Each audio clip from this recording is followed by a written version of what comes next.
আদৌ কি এত স্বর্ণের জিনিস পড়তে পারবো? আর এই স্বর্ণের জিনিস পরে আমাকে কেমন লাগছে আপনারা একটু বলবেন। তো এই জিনিসগুলো কার এবং স্বর্ণের দাম কেমন সবকিছুই থাকবে আজকের এই ভিডিওতে।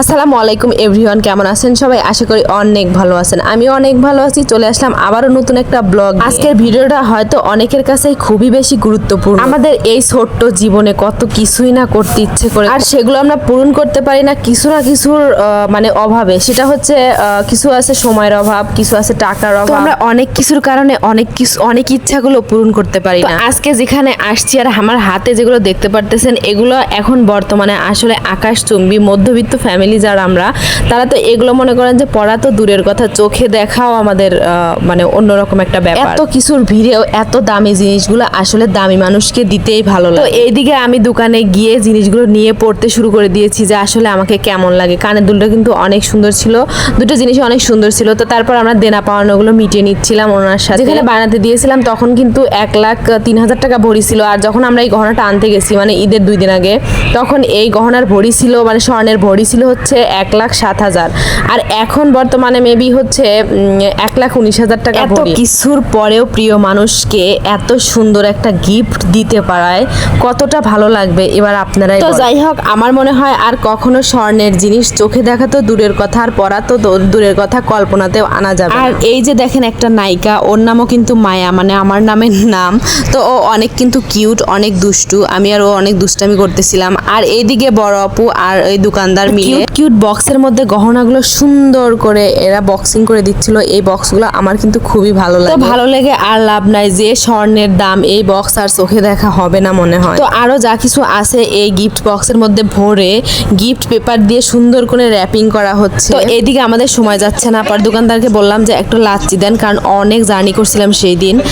তো একটা লাচ্ছি নিলাম একদম ছোট, কারণ ওনাদের নাকি বড় লাচ্ছি নাই। আর এদিকে একটা নক চকলেট নিয়ে নেওয়ার পরে এবার দেখেন আপনাদের মায়াপুর খাদক রুচি আছে মাই। তারপর গিফটগুলো কি করি দেখতে থাকুন। সারাদিন ঘুরে ঘুরে যে আপনাদের দোকানে দেখাইলাম ওইগুলো জিনিসপত্র, এটা কিন্তু খুবই স্পেশাল। আর যে চুপি চুপি যাচ্ছি বুঝছেন, চলেন যাই দেখি কি করা যায়। সারপ্রাইজটা এখন দেওয়া হবে, আসলে অনুভূতিটা কেমন সেটা আপনাকে দেখাবো, ঠিক আছে? চুপচাপ থাকেন। তো এই যে এর ভিতর গিফট, ঠিক আছে? গিফটটা দেবো আর দেখবো আমার বিটি মানে কাকিমা বলে তাকে, আর অনুভূতিটা কেমন। ও মাই গড, খোলেন খোলেন।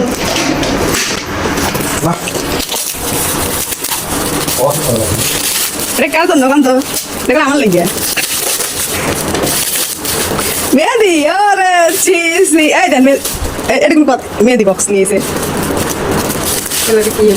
এরকম হইলো দেখছেন কি ইয়া দিল, বসটা দিলে দাঁড়া থেকে খুলতেছে।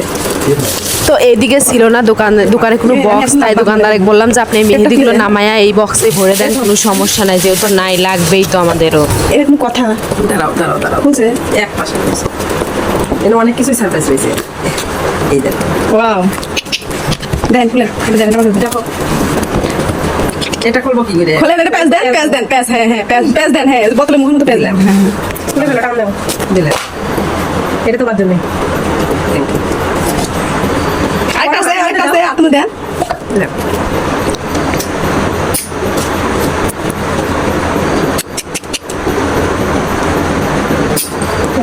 হয়েছে। আর কি শাড়ি, শাড়িটা দেখি গাছে লাগান। এই যে সুন্দর লাগছে, খুশি হয়েছে, খুশি হয়েছে গাইস। আমার চাচি আমার বেটি কিন্তু খুব খুশি হয়েছে। আর আমার বড় আপু দিয়েছে গিফট এবার ঈদে। ঠিক আছে, কেমন লাগলো কমেন্ট বক্স জানাই দিবেন। আর আপনারা কারা কারা এরকম গিফট দেন সারপ্রাইজ মায়েদের, অবশ্যই কমেন্ট বক্সে জানাবেন।